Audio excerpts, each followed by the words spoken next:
हम नहीं मानते कि हम अपने नाम से या अपने काम से जीतेंगे। हमारा ये मानना है कि हम हमारे प्रधानमंत्री जी के अच्छे कर्मों से, उनके परिश्रम से, उनके नाम से, उनके बल से हम जीतेंगे।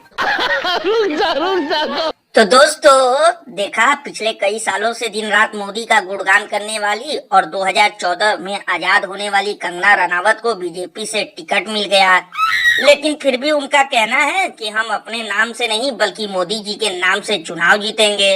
लल्लन भैया, बस इन्हीं लोगों के वजह से ही मोदी जी को 18-18 घंटे काम करना पड़ता है, क्योंकि टिकट मिलने के बाद भी ये लोग मोदी जी के भरोसे चुनाव लड़ते हैं।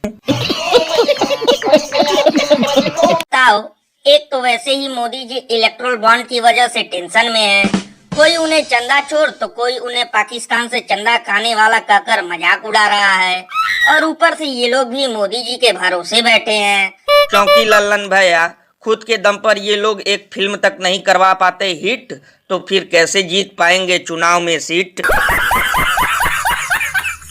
गजब बेइज्जती है। वैसे लल्लन भैया, कंगना का ये प्लान बहुत ही बढ़िया है, क्योंकि इन्हें पता है कि एक्टिंग करने में तो मोदी जी के आगे पूरा बॉलीवुड फेल है। अब देखना, जैसे जैसे चुनाव नजदीक आएगा वैसे वैसे पेट्रोल डीजल का दाम कम होगा, गैस सिलेंडर सस्ता कर देंगे, और जैसे ही जीतेंगे चुनाव वैसे ही बढ़ जाएंगे हर चीज के दाम।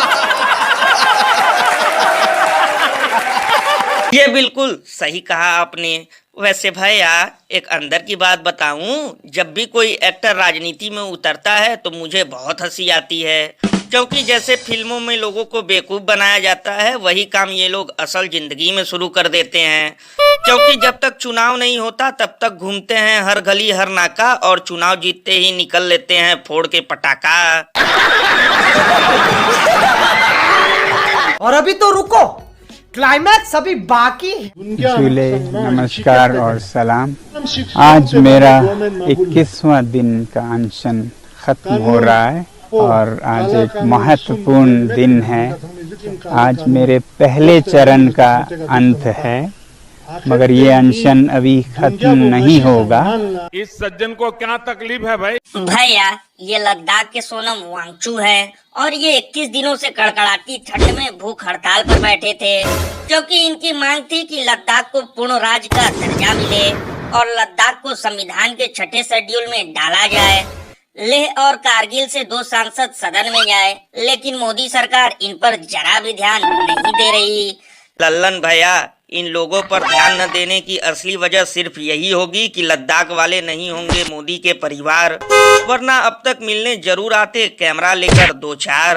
अरे बाप रे, ये तो धोती खोल रहा। और दोस्तों, जब साल भर से मणिपुर के लोग गुहार लगा रहे हैं, विश्व गुरु वहाँ नहीं जा रहे हैं, तो फिर 20-25 दिन के भूख हड़ताल से इन्हें क्या फर्क पड़ेगा, क्योंकि अब तो चुनाव और रैली का मौसम है भैया।